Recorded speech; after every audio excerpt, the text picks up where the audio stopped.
Breaking news, everyone. With the unemployment rate at close to 50%, the ANC, the government of South Africa, has come up with a wonderful new plan to create more jobs in this country. According to Minister of Labour Tulas Ngesi, he wants to create 2 million jobs before the next election in 2024.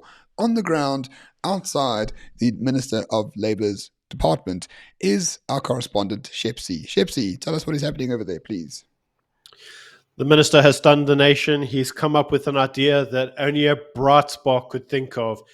His idea, flash in a pan, is not create new jobs, but redistribute new jobs. I know we often say it on this channel that the minister's redistribution policies will redistribute us into prosperity, but the man has hit the nail on the head this time. 2 million new jobs, much needed to South Africans, are going to be delivered by kicking out the foreigner. Right? I think that Lux would agree. The foreigners must go home. They must go home, back to where they came from. We don't need the foreigner. Once they all leave, the jobs will be vacant. And then good, honest, hardworking South Africans can work for next to nothing in slave labor type environments and do the jobs that all the foreigners were doing for next to no money. Once that has been done, you bet it, those 2 million much needed jobs will be created, and the Labour minister's ideas to redistribute South Africa into prosperity will be succeeded. This man is genius. I can only say that this man is the future of the ANC and will one day be the president of the country. With redistribution policies like that, I can't see what could go wrong. How about you, Romany?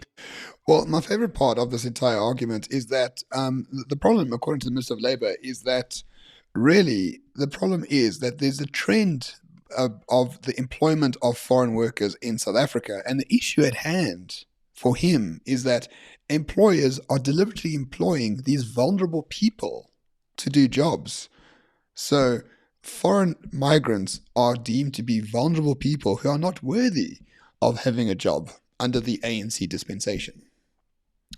I heard the minister today say in confidence to the people of the Republic, that he was highly surprised to learn that the economy of Zimbabwe had failed. He knew that Robert Mugabe, voice of the people, future leader and generation of the masses, that man's policies had collapsed the country. He said with much surprise, he was surprised that there were so many foreigners in South Africa seeking employment, as the last time he heard, Zimbabwe was still the breadbasket of Africa, and he saw no reason why anybody would come here.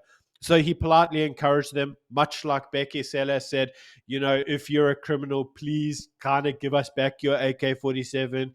We'll be okay if you just return it to the police station, which implied obviously he knew that it got stolen from the police station. But anyway, much like that, these guys said, well, if you wouldn't mind, could you please go home?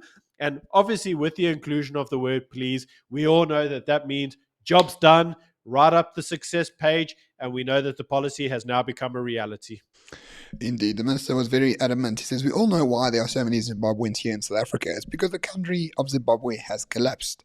That is the root cause of so much immigration to South Africa.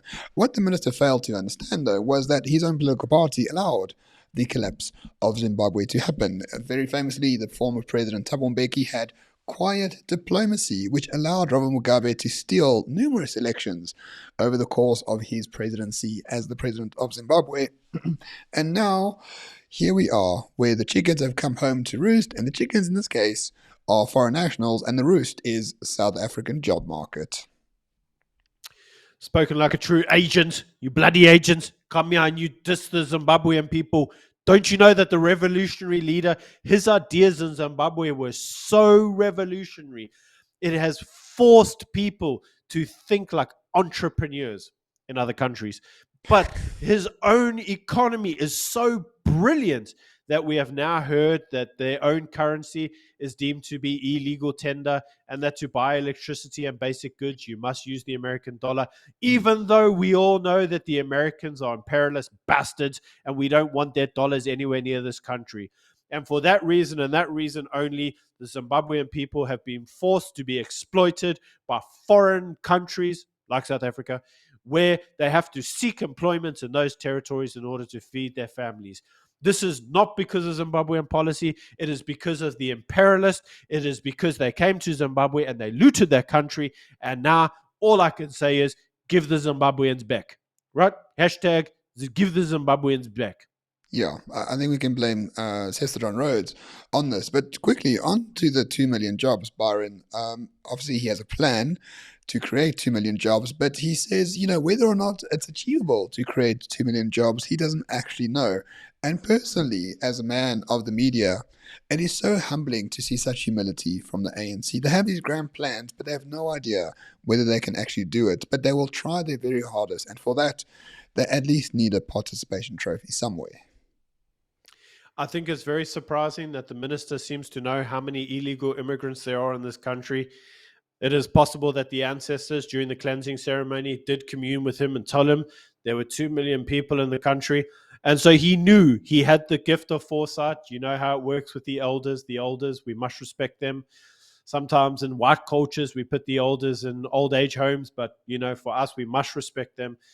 And all I can say is that this man knows that we have 2 million illegal immigrants here. And clearly, the natural course is if they go home, it will open up jobs for vulnerable South Africans who are there to be exploited. I mean, who are there to participate in the labor market and do jobs that obviously these Zimbabweans are doing. I have heard some NGOs and some white monopoly capitalists and racists have called this utterance. They have said that it is scapegoating. They say that it is blaming foreigners for ANC failures. They're saying that what this could be is just another harebrained idea in order to come up with a policy whereby you blame someone else for your failures. But we all know that ANC has never failed in anything in its life. It is a revolutionary party. These ideas are revolutionary, and I cannot see why they would not be as majestic as Cyril Ramaphosa himself. Byron, I really appreciate the fact that you have joined us on this particular live report straight from the Minister of Labour.